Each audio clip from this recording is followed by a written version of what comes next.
नमस्कार बच्चों, हम नरेंद्र छाबड़ा द्वारा लिखित दो लघु कथाएं देख रहे हैं।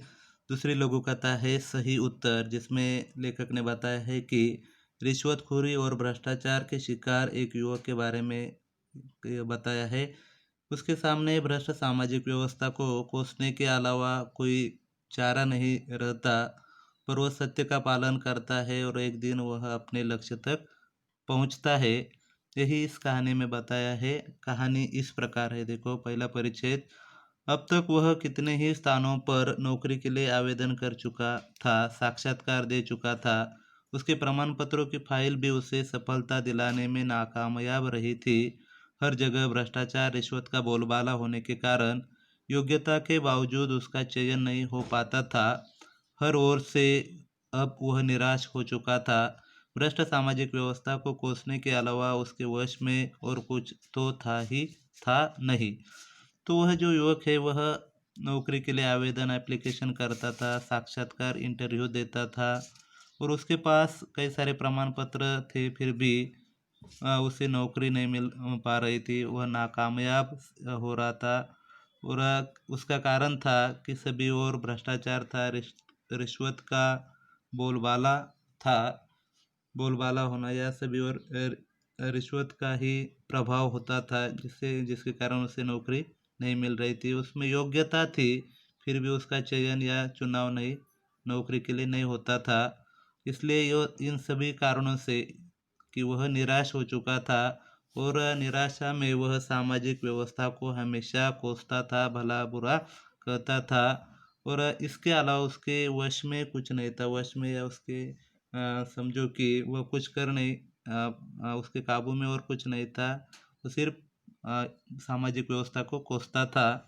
दूसरा परिच्छेद। आज फिर उसे साक्षात्कार के लिए जाना है।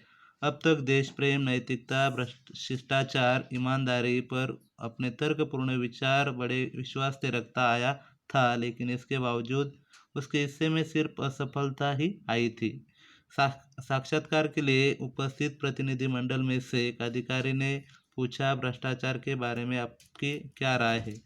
तो उस युवक को आज फिर से साक्षात्कार के लिए जाना था। देश प्रेम, नैतिकता, शिष्टाचार, ईमानदारी, इन जो ये विषयों पर उसने बड़े ही तर्कपूर्ण विचार वो पहले रखता आया था और उसकी वह विशेषता थी। और फिर भी आज तक उससे केवल असफलता ही मिली थी। और जब वह साक्षात्कार के लिए गया तो उपस्थित जो प्रतिनिधि मंडल है उसमें से एक अधिकारी ने उसी विषय पर उसे प्रश्न किया कि भ्रष्टाचार के बारे में आपकी क्या राय है, आपका क्या मत है? तो उसने अपना मत व्यक्त किया कि भ्रष्टाचार एक ऐसा कीड़ा है जो देश को घून की तरह खा रहा है।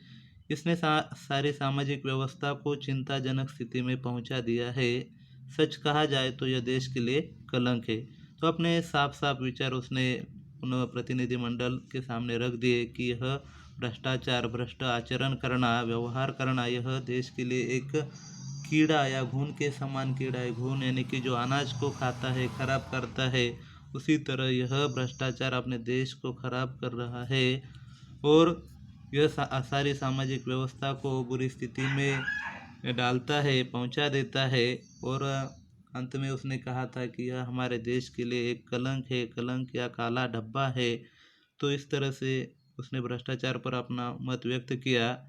अधिकारियों के चेहरे पर हल्की सी मुस्कान और उत्सुकता छा गई। उसके तर्क में उन्हें रुचि महसूस होने लगी। दूसरे अधिकारी ने प्रश्न किया, रिश्वत को आप क्या मानते हैं? तो दूसरा प्रश्न उसे इस तरह से था कि रिश्वत को आप क्या मानते हैं? यह भ्रष्टाचार की बहन है। तो रिश्वत उसके हिसाब से भ्रष्टाचार की बहन है। जैसे विशेष अवसरों पर हम अपने प्रियजनों, परिचितों, मित्रों को उपहार देते हैं, उसका स्वरूप भी कुछ वैसा ही है। लेकिन उपहार देकर हम केवल खुशियों या कर्तव्यों का आदान प्रदान करते हैं, इससे अधिक कुछ नहीं। जबकि रिश्वत देने से रुके हुए कार्य, दबी हुई फाइलें, टलती हुई पदोन्नति, रोकी गई नौकरी आदि में इसके कारण सफलता हासिल की जा सकती है।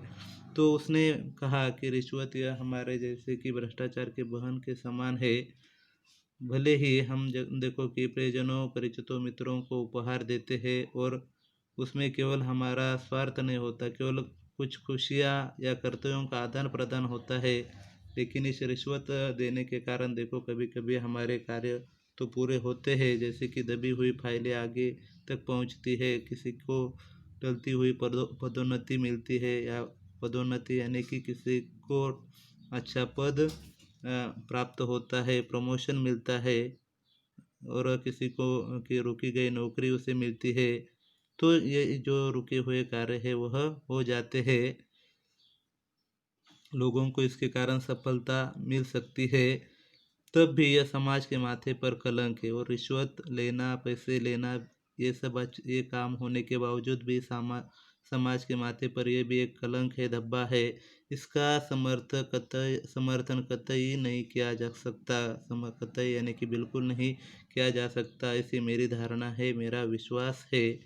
कहकर वह तेजी से बाहर निकल आया। जानता था कि यहाँ भी चयन नहीं होगा, और उसे मालूम था कि यहाँ पर भी उसका इस नौकरी के लिए चुनाव नहीं होगा। लेकिन अपने विचार वह साफ वो रखकर बाहर निकल आया। वह भीतर बैठे अधिकारियों ने गंभीरता से विचार विमर्श करने के बाद युवक के सही उत्तर की दाद देते हुए, प्रशंसा करते हुए उसका चयन कर लिया। आज वह समझा कि सत्य कुछ समय के लिए निराश हो सकता है, परास्त नहीं। और इस इस बात से युवक समझ गया कि सत्य क्या है, परेशान हो सकता है और पराजित नहीं। इस तरह की एक जो छोटी सी लघु कथा यहाँ पर दी है, जो कि मेरी चुनिंदा लघु कथा है, नरेंद्र छाबड़ा जी की किताब से ली गई है, जिसमें बताया है कि हमें अपने सत्य का पालन करना चाहिए, और अपने सत्य का पालन ही हमें अपने लक्ष्य तक पहुंचा देता है। धन्यवाद।